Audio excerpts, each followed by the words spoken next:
Hola queridos hermanos, vamos a meditar ahora la última parte del texto de San Ignacio, de la meditación del principio y fundamento. Como sabemos, ese texto que es inicial y es fundamental para todas las otras meditaciones, contemplaciones que vayamos a hacer, habitualmente se le da más de una hora de meditación o de un momento de meditación, sino que se divide en distintas meditaciones, porque justamente es una materia esencialísima y tiene que serlo también esencial en todo lo que yo vaya a pensar, a considerar, a adentrarme en el misterio de Dios, en el misterio que soy yo, cada uno de nosotros, en el misterio que son las cosas que me rodean, para qué Dios las puso, qué tengo que hacer con ellas. Esta parte habitualmente se llama la santa indiferencia. La santa indiferencia. En primer lugar, pongámonos en presencia de Dios, hagamos un acto de fe, es decir, un acto de certeza, ¿no? De decir, Señor, yo sé que tú estás aquí. Si están adelante del Santísimo, también el acto de fe. Hay que hacerlo porque uno no lo ve a Dios en la Eucaristía. Uno sabe que está, certeza absoluta, gracias a la fe. Pero si uno está en donde esté, que vaya a meditar, tratar de buscar verdaderamente un lugar y un momento aislado, en silencio, desconectado del teléfono, bueno, van a dejar de escuchar estos puntos, para hacer ese acto de presencia de Dios. Es tan importante esto que muchos padres de la vida espiritual dicen que la oración de simplicidad es de las oraciones más difíciles y es de las oraciones que se logran, sí. El ser humano puede lograrlo, pero es un don de Dios. Es decir, es más don de Dios que acción humana. Pero es decir, después de mucho esforzarse y años de práctica, es como que el ser humano llega a experimentar, no necesariamente de manera sensible, esa presencia de Dios. El santo cura de Ars, San Juan María Vianney, decía que la oración tiene que ser como el aire, como la respiración del cristiano, ¿no? Pues bien, como no es algo natural, nosotros nacimos sabiendo rezar, y por más que muchos de nosotros, o la gran parte, hemos recibido la gracia bautismal de niños, pero de a poco, ¿sí? El Espíritu Santo intercede por nosotros, pero hay que esforzarse. Y una de las cosas esenciales es hacer ese acto consciente, de decir, me pongo en presencia de Dios, sé que Dios me está mirando, sé que Dios está aquí adelante mío. Y uso uno de esos preámbulos que dice San Ignacio, el imaginarme, representarme con la imaginación la majestad de Dios. Dios omnipotente, Dios bueno, Dios veraz, la Santísima Trinidad, la Santísima Virgen María, los santos, los ángeles que están, y yo estoy en presencia de ellos. Tampoco perder mucho tiempo, por así decir, pero lo cierto es que el hecho de ser consciente que yo estoy en la presencia de Dios y Dios está mirándome, está escuchándome, está hablándome. Por eso es que puedo hacer coloquios con Él. Luego vamos a traer la historia. En otras meditaciones acá se lee el texto que se quiere meditar. En el caso nuestro, el texto que queremos meditar es el principio y fundamento. Y lo voy a leer del principio, incluyendo la parte que vamos a usar ahora, número 23 del libro de los ejercicios. El hombre es creado para alabar, hacer reverencia y servir a Dios nuestro Señor, y mediante esto salvar su alma.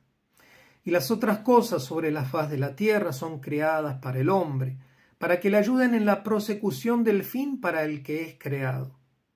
De donde se sigue que el hombre tanto ha de usar de ellas cuanto le ayuden para su fin, y tanto debe quitarse de ellas cuanto para ello le impiden. Por lo cual es menester hacernos indiferentes a todas las cosas creadas, en todo lo que es concedido a la libertad de nuestro libre albedrío, y no le está prohibido, en tal manera que no queramos de nuestra parte más salud que enfermedad, más riqueza que pobreza, más honor que deshonor, más vida larga que corta, y por consiguiente, en todo lo demás, solamente deseando y eligiendo lo que más nos conduce para el fin que somos creados. ¿Qué le vamos a pedir a Dios?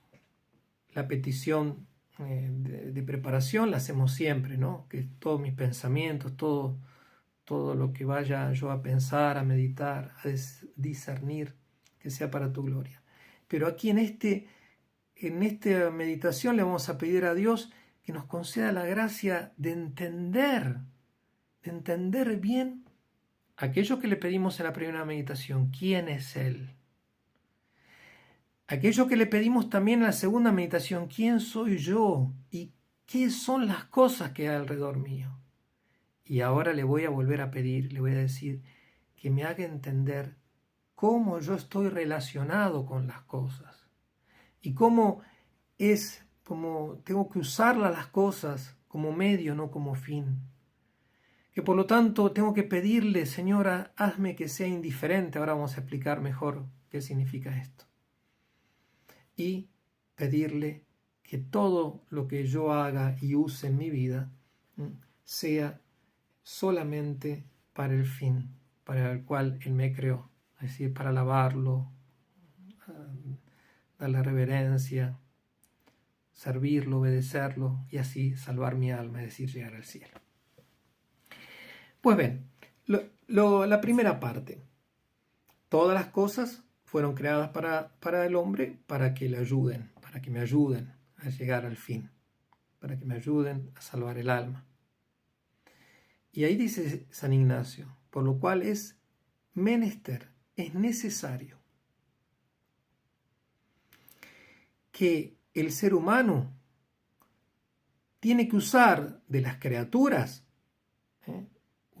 hacer uso, disponer, como quieran usar la expresión, porque quizá les parece usar el término muy materialista, porque también aquí están excluidos otros seres humanos y uno no usa los otros seres humanos. Pero uno, tiene que relacionarse con los otros seres humanos. Todo lo que, ¿se acuerdan? Todo lo que no es Dios y yo, todo aquello son las otras criaturas, es decir, toda la otra creación de Dios, que Dios lo hizo para que me ayuden. Ojo que el Señor también a mí me creó para que yo ayude a los otros en su salvación, para que yo ayude a los otros a que alaben a Dios. De allí que estos días también vamos a meditar si quizás yo soy motivo de que hay personas que no están alabando a Dios por mi culpa, que en vez yo de ser una ayuda, un instrumento, algo que sirva en las manos de Dios para que esa persona le dé gloria y se salve, Dios no lo permita, quizás yo sea un obstáculo, ¿no? Entonces, dice, de donde se sigue que el ser humano ha de usar de ellas, tanto le ayuden, y ha de quitarse de ellas, cuanto para ello le impiden, es decir, cuanto son un obstáculo. Eso entonces es lo primero. Y acá, sí, muy lindo toda la consideración general y está muy bien, pero todo cuanto ustedes, cuando cada uno de ustedes pueda bajar al concreto, decir, bueno, es decir, yo tengo que darme cuenta que tengo que usar, tengo que relacionarme, si quiere, tengo que disponer, tengo que acercarme, tengo que... De todas esas cosas que meditamos en la segunda meditación, la segunda parte de la meditación. Personas, objetos materiales, objetos inmateriales, honor, fama, dones, lugares, situaciones. Todo eso Si me ayudan, lo tengo que usar. Si no me ayudan, lo tengo que dejar. Es así. Y entonces uno tiene que ir, digamos, ir pensando, ir viendo. Nos pueden ayudar la vida de los santos, ya que los santos llegaron a santos porque justamente se sirvieron, bien entendido, de las criaturas para servir al Creador. Adoraron a Dios, no a las criaturas. La segunda parte de este texto. Entonces, lo primero, tanto cuanto. Es lo que se llama la regla del tanto cuanto. Tanto cuanto esto me sirve, lo uso. Tanto cuanto lo dejo. Y por eso uno tiene que tener a priori. Entonces, no hay que tener nada material, ¿no? Entonces, todos tendrían que ser como San Juan Bautista en el desierto. San Juan Bautista es extraordinario. Puede ser que Dios quiera que toda la humanidad viva como San Juan Bautista. Como poder. Es posible, poco probable. Y de hecho históricamente no se dio. Se dio en casos, en muchos casos. Ese mismo desierto de Judea, en muchos momentos de la época bizantina, se llenó de contemplativos, sobre todo de monjes, aunque San Jerónimo también fundó un monasterio de monjas. Y había miles, y había ermitaños. Bueno, miles, pero no toda la población, ni siquiera la mayor parte. Entonces, digamos, no, los bienes materiales son un mal. No son un mal. Entonces, por eso digo lo de bajar al concreto y pensar, ¿no? Puede ser que Dios te esté poniendo, te haya puesto en un lugar de privilegio en la sociedad. Puede ser un poder, porque tengas poder político, poder económico o poder o académico, y que eso usarlo bien, para el bien de Dios, es decir, para el bien también de su criatura, del ser humano, ordenadamente. Los ejercicios espirituales, cuando San Ignacio en el número 21, ¿no? El número 23 es el principio y fundamento, pero el número 21 dice, ¿para qué son? Para vencerse a sí mismo son los ejercicios. Entonces, y para ordenarse, sin afección desordenada, entonces, estos ejercicios, bueno, a ver, ¿cómo es mi relación con las criaturas? ¿Cómo es mi relación con las otras personas? ¿Cómo es mi relación con el pasado, con mi memoria, con mi fantasía? ¿Cómo es mi relación con todos los talentos que Dios me dio? Si son un bien, lo uso, tanto cuanto. Y si es un obstáculo, lo dejo. Y le pido al Señor la gracia de dejarlo. Por eso dice San Ignacio, después de decir la ley del tanto cuanto, es menester, es necesario hacernos indiferentes a todas las cosas creadas, en todo lo que es concedido a la libertad de nuestro libre albedrío y no le está prohibido. En tal manera que no queramos de nuestra parte más salud que enfermedad, más riqueza que pobreza, etc. Y dice, hay que ser indiferente. ¿Qué quiere decir indiferente? Indiferente no quiere decir que me da lo mismo, no me preocupa nada, no, nada. Puede ser que a alguno le pase, que en algún momento de la vida nos puede llegar a pasar, pero habitualmente el ser humano experimenta una preferencia, una tendencia hacia una cosa y no a otra. Indiferente no quiere entonces decir como apatía. No, indiferente no quiere decir tampoco, y lo dice él de una manera que quizás nos puede no ser clara. Dicen, no es indiferente, no quiere decir lo mismo, es lo mismo, el bien y el mal, la gracia, el pecado, vivir bien o vivir de manera escandalosa, siendo causa y ocasión de pecado, u ocasión de pecado para nosotros, es lo mismo, todo es lo mismo. No. Él lo dice. Es necesario hacernos indiferentes. Uno no nace indiferente, uno nace con tendencias, y muchas tendencias el ser humano tiene, incluso después de bautizado, el fomes peccati, esa tendencia hacia el mal, ¿no? Entonces uno tiene que hacerse indiferente. Es una virtud de la santa indiferencia. A algunos por temperamento, por cultura, por otros elementos, les será más fácil, pero hay que hacerse indiferente. Pero él dice a todas las cosas creadas, ¿no? En todo lo que es concedido la libertad de nuestro albedrío y no le está prohibido. Entonces, si yo soy indiferente, mira, ¿qué tengo que mentir? Miento. ¿Qué tengo que cometer un adulterio? Lo cometo. ¿Qué tengo que robar? Lo robo. ¿Qué tengo que hacer? No. Dios nunca, nunca, nunca puede pedir, puede querer que vos hagas, que cometas un pecado, aunque sea venial. Nunca, nunca, nunca. Eso lo contradice. Es contradictorio. No puede Dios, que la suma bondad, la suma perfección, pedir un pecado. Eso es blasfemo además.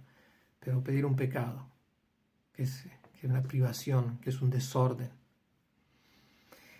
Entonces, digamos, y pone ejemplos, ¿no? Pone ejemplos. Dice, de tal manera que no queramos la voluntad de nuestra parte más salud que enfermedad. Algunos Dios quiso o quiere que uno esté enfermo. Pero como Padre, usted dijo que nunca Dios quiere el mal, nunca quiere el mal moral, el pecado. A veces lo permite. Y el mal físico a veces lo quiere. Porque no es un mal eterno. El mal físico es un mal, un sufrimiento. Pero sé que el tema es muy, muy complejo, pero no, y muchas veces Dios lo permite. Pero la gente, incluso mucha gente sencilla, se da cuenta, esto me lo mandó Dios, ¿no? Me lo mandó Dios como castigo, como prueba. Entonces es distinto, hay que distinguir, hay que tratar. Hay un tratado muy, muy hermoso sobre el mal, ¿no? Las clases de mal y todo. En definitiva, igual nosotros creemos en la divina providencia y sabemos que Dios es bueno y bueno. Pero diciéndolo más simple podemos decir, Dios nunca quiere el mal, sino que a lo sumo lo permite. Pero ¿puede entonces Dios querer o permitir, pero es la voluntad de Dios de todos modos, que tenga salud? No, pero a mí me gustaría estar enfermo para hacer centro de atracción o a mí me gustaría, no, Dios me dio las dos piernas, pero a mí me gustaría tener una. O que hay de todo en el mundo. O no me cuido, o destruyo mi salud. No, la salud es una parte de la creación de Dios. O Dios puede ser que me quiera enfermo. ¿Cuántos santos se han santificado, han descubierto a Dios, se han hecho más buenos, han hecho muchísimo bien en la enfermedad? Pero para eso hay que ser indiferente, pero no con la indiferencia de la sensibilidad. Me acordaba preparando esta meditación de un texto que hace poquito lo usé para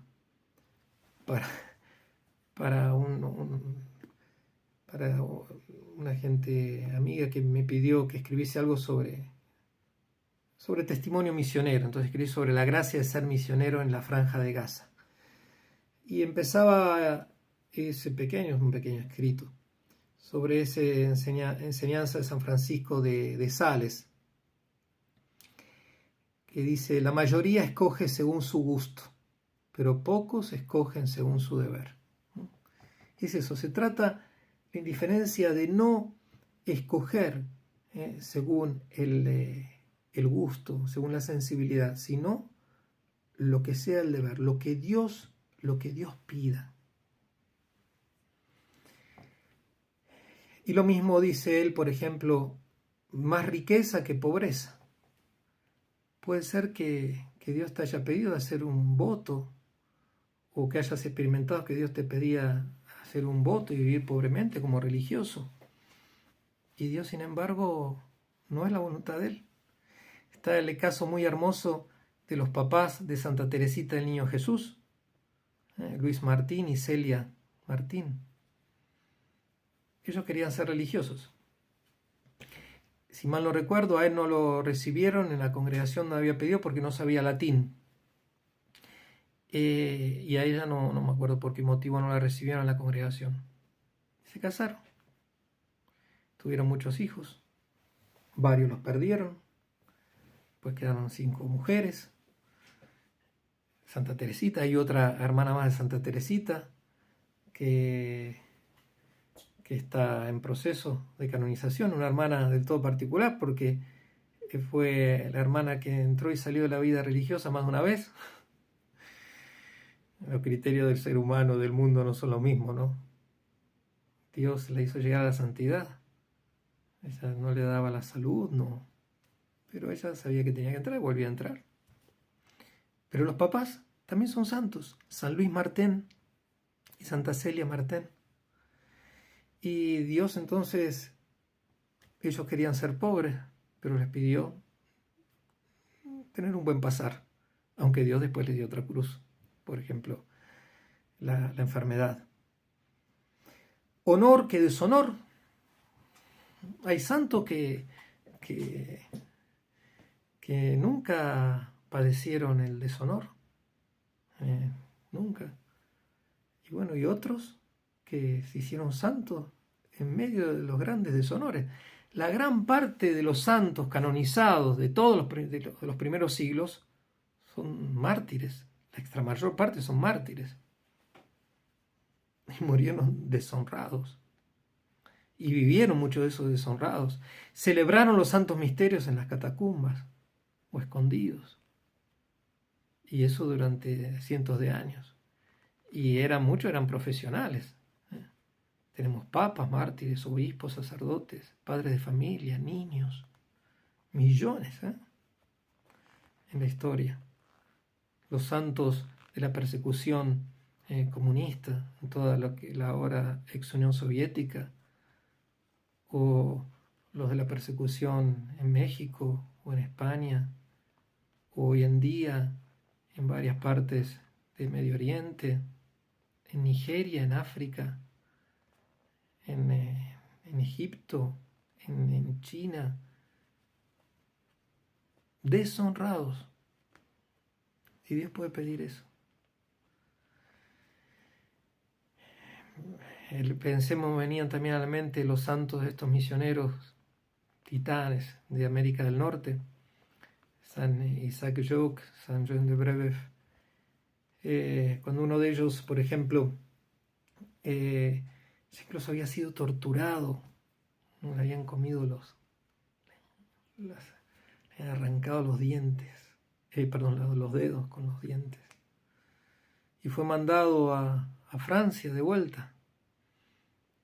Y él había visto que justamente meditando en esto, la santa indiferencia, en tener firme voluntad, lo que más quisiese para hacer la voluntad de Dios. Y le pidió y le suplicó a sus superiores de volver. Y volvió. Y murió en la misión. Pero ¿cuánto tiempo? Murió, ahora tiene la honra. Digamos, Dios puede pedir que uno sea santo gozando de gran honor, pero puede pedir que uno sea santo padeciendo un gran deshonor. Vida larga que corta. Algunos pueden querer, desear tener una vida larga, larguísima, tanto así de ni pensar en la muerte, ni pensar en el cielo, ni nada. Pero incluso gente buena, gente muy buena, que quisiese, porque la vida es hermosa, la vida es linda. O otros que quisiesen morir jóvenes, porque se imaginaron, o porque experimentaron, o porque tienen miedo de una vida larga. Y ojo, porque eso cada vez se está metiendo mucho en la sociedad. Como se le tiene miedo al sufrimiento, y uno se da cuenta. Cuanto más uno pasa en este valle de lágrimas, más empiezan los achaques. Y después, bueno, no es como los achaques cuando era uno joven. Te rompías un hueso, te esguinzabas, te pasaba algo y bueno, después se recuperaba. Con el paso del tiempo ya la recuperación no es la misma. En el caso que no se recupere. Pero en un momento no te va a recuperar. Entonces uno, bueno, quisiera quizás tener vida corta. Y Dios puede pedir vida corta. ¿Cuántos laicos, cuántos religiosos, cuántos seminaristas han muerto siendo seminaristas? El otro día celebrábamos en nuestra congregación del Verbo Encarnado, que después se puso un día para celebrar a todos los amigos, benefactores de la congregación, el 8 de febrero, porque falleció un seminarista, Marcelo Morcela, era argentino. Falleció en el segundo año de filosofía. En el 84 fue, en 1984 comenzó nuestra congregación, en el 86 él muere de un accidente. Vida corta. Bueno, y así en todo lo demás. En estos ejercicios, y son ejercicios, yo sé que son del todo especiales, porque cada uno de ustedes lo hace en el medio del trajín cotidiano, de trabajo, de las obligaciones familiares, apostólicas. Entonces tratar de buscar un momento, pero que verdaderamente sea un momento que estén desconectado de todo, solamente conectado con Dios. Y en esto fíjense cómo es el mundo, ¿no? Durante muchísimos años en muchos países se le atacó a la iglesia por las meditaciones, por el silencio, esas cosas aburridas, esas cosas, y fue de manera sistemática, hasta que la gente dejó de hacer silencio, dejó de meditar, dejó incluso de ir a la iglesia muchos. Y, gran paradoja, empezaron a formar a la gente en que hay que meditar, pero ya no el ejemplo de toda la hermosa y riquísima tradición cristiana, bien sea de la espiritualidad ignaciana o de los carmelitas o de otras familias, incluso orientales, cristianas, ¿no? No, todo tiene que ser lo que no tenga nada que ver con Dios y con su iglesia. Y nosotros no estamos acostumbrados a meditar. Y por eso tenemos que aprender a meditar, tenemos que enseñar a meditar. Les cuento algo que pasó muy hermoso. Hace 5 años que soy párroco de Gaza. Y empezamos a hacer, a veces con éxito, a veces no tanto, pero adoración también con todos los grupos parroquiales. A veces en 20 minutos, media hora, 40 minutos. También con los niños más chiquitos. 10 minutos, 15 minutos. Hablarle a Jesús, cantarle, ahora hacer silencio. Y bueno, nosotros también nos tenemos como niños chiquitos que acostumbrar a entrar en esta intimidad con el Señor. Y pedirle en el coloquio entonces a la Virgen Santísima que me haga ver qué cosas hay que no va mal, que están desordenadas. Porque en definitiva, es el último punto que pone San Ignacio, yo tengo que desear y que elegir lo que más conduce para el fin por el cual fui creado. Y en ese más puede ser que sea algo que me haga sufrir, puede ser algo en el que yo encuentre que pierdo la salud, como le ha pasado a infinidad de personas, o que pierdo el honor, o que pierdo las riquezas, o que pierdo incluso la vida, porque eso también puede estar en los planes que Dios quiera. Que la Virgen Santísima nos bendiga y que nos llene verdaderamente de dones para aprovechar este tiempo de ejercicios espirituales, haciendo de una manera muy fructuosa, reflexionando, tomando notas, consultando, pidiéndole mucho a Dios para que pueda aprovechar y que me dé cuenta cómo es mi relación con las criaturas y si hay cosas que cambiar, cosas que dejar, cosas que abandonar, decisiones que tomar, todo sea para gloria de Dios y para la salvación de mi alma. Que la Virgen nos bendiga.